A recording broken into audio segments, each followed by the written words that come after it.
Hey YouTube, Chai Guy here. Today I'm going over Triple Threat Offline and why I think it's the best game mode to be playing in my team if you're grinding out and trying to build the best team possible as quickly as possible. This late in the game and in the season, Triple Threat Offline is almost unfair compared to the other game modes and what you can get in such a short time. The games only go for about 4 or 5 minutes and you only need to use 3 players, meaning you don't need to waste all those contracts filling out a team or a roster of 13 players. So when you're first getting started, this is the best way to build up your team as quickly as possible. So you want to start by putting together a team of 3 guys that you like to use and are confident with that fill out the 3 kind of roles on a team: a guard, a forward, and a center. The guard, you kind of want to be your scorer, the person that gets you most of your buckets, and they need to be able to finish strong at the ring with dunks. You don't want someone that's going to be able to only get layups. You also want them to be able to be a pretty good 3-point shooter. You then need a utility player that can do a bit of everything, but they need to be able to hit a 3 and they need to be able to defend on the perimeter. Lastly, you need a big man.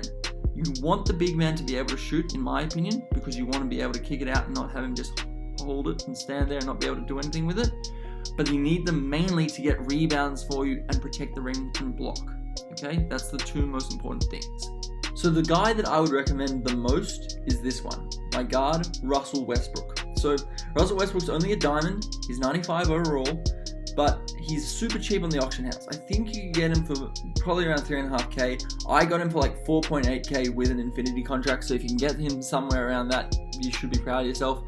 He is unbelievable in this game mode. Not only is he just a great card in general, in my opinion, but in this game mode he's particularly overpowered. The first reason why is because as a diamond card, you only go up against cards of a similar overall stat. So in this game mode, you don't go up against the highest game level or the lowest game level depending on how many wins. It's just about what team you're using. So if you're using diamonds, you're going to go up against mostly diamonds or around that level. If you're using Galaxy Opals, you go up against Galaxy Opals.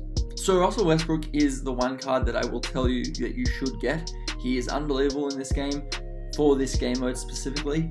He is a center, so he gets guarded by the other team's center, which means you'll have guys like Steven Adams, Tim Duncan, other big lumbering guys that can't stay in front of him. They don't have the lateral quickness.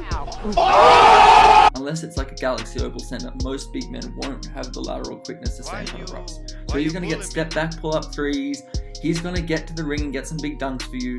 He's unbelievable. And then on top of which, you'll see in the clips, he's getting blocks, he gets big rebounds, he gets easy dunks because he has those big man stats as well. So he has like rebounding stats in the 90s. He has an interior defense of I think 89. That is an incredible stat to have as a guard. And on top of that, the mismatches that he creates are just invaluable. He is awesome. Get Russ. So Isaac Bonga, or Isaac Bonga, I think he likes to be called, is the player that I use in the flex position for me when I first started playing.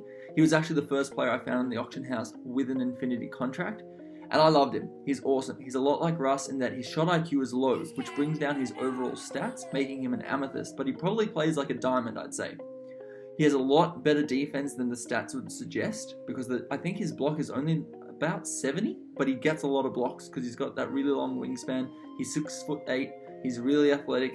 I'm showing some clips of him dunking, hitting some threes, but the thing is, and he's not a perfect card, don't get me wrong, but the one flaw with him, especially even just as an amethyst card, is that he has this issue like a couple other players have. I think James Wiseman does this, LeBron James, a couple of his cards do this, where when they shoot corner 3-pointers, for some reasons when they catch the ball, the technique or something makes them step over the 3-point line and it turns it into a 2 or forces them to miss the shot.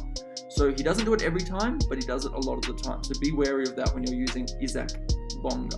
Now I'm going to go over Bill Russell quickly, and he's the big man that I was using for a really long time, but you don't have to use him. There's lots of different replacements. I used Pink Diamond Brook Lopez for a long time. Pink Diamond Eddie Curry is pretty good. You just want a big man that's strong around the rim, can block shots, gets a lot of boards, and also can hit the 3-point shot. As I said earlier, you don't want them stranded on the 3-point line when they catch it there.